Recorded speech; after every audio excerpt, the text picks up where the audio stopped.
ये बात उन दिनों की है जब गौतम बुद्ध आत्मज्ञान की खोज में तपस्या कर रहे थे और उनके मन में विभिन्न प्रकार के प्रश्न उमड़ रहे थे। उन्हें प्रश्नों का उत्तर चाहिए था, लेकिन अनेक प्रयासों के बाद भी उन्हें सफलता नहीं मिली। वे आत्मज्ञान की प्राप्ति के लिए कठोर तपस्या करने लगे, अनेक कष्ट सहन किए और कई स्थानों की यात्राएं की, परंतु जो समाधान उनको चाहिए था वो उनको मिला नहीं। एक दिन गौतम बुद्ध के मन में कुछ निराशाजनक विचार आने लगे और वे सोचने लगे कि धन, माया, मोह और संसार की समस्त वस्तुओं का भी त्याग कर दिया, फिर भी आत्मज्ञान की प्राप्ति नहीं हुई, और क्या मैं कभी आत्मज्ञान प्राप्त कर सकूंगा और मुझे आगे क्या करना चाहिए। इसी प्रकार के अनेक प्रश्नों का गौतम बुद्ध के मन में निर्माण हो रहा था। गौतम बुद्ध को तपस्या में सफलता की कोई किरण नहीं दिखाई दे रही थी और उन्होंने अपने प्रयासों में कोई कमी नहीं छोड़ी थी। वे उदास मन से इन्हीं प्रश्नों पर विचार कर रहे थे।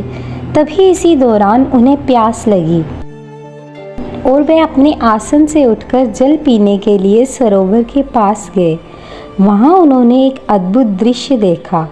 वहाँ एक गिलहरी अपने मुंह में कुछ फल लिए सरोवर के पास आई और फल उसने मुंह से छूटकर सरोवर में गिर गया।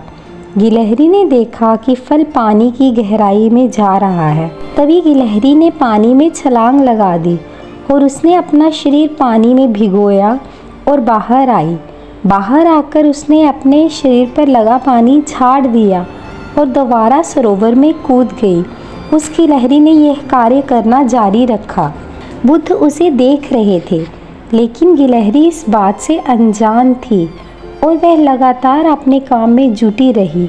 तभी बुद्ध सोचने लगे, ये कैसी गिलहरी है जो सरोवर का जल कभी नहीं सुखा सकेगी, लेकिन इसने हिम्मत नहीं हारी और वह पूरी शक्ति लगाकर सरोवर को खाली करने में जुटी है। अचानक गौतम बुद्ध के मन में एक विचार का उदय हुआ। ये तो गिलहरी है, फिर भी ये अपने लक्ष्य को प्राप्त करने में जुटी हुई है और मैं तो मनुष्य हूँ। आत्मज्ञान प्राप्त नहीं हुआ तो मन में निराशा के भाव आने लगे। अब मैं पुनः तपस्या में जुट जाऊँगा। इस प्रकार गौतम बुद्ध ने गिलहरी से शिक्षा प्राप्त की और तपस्या में जुट गए।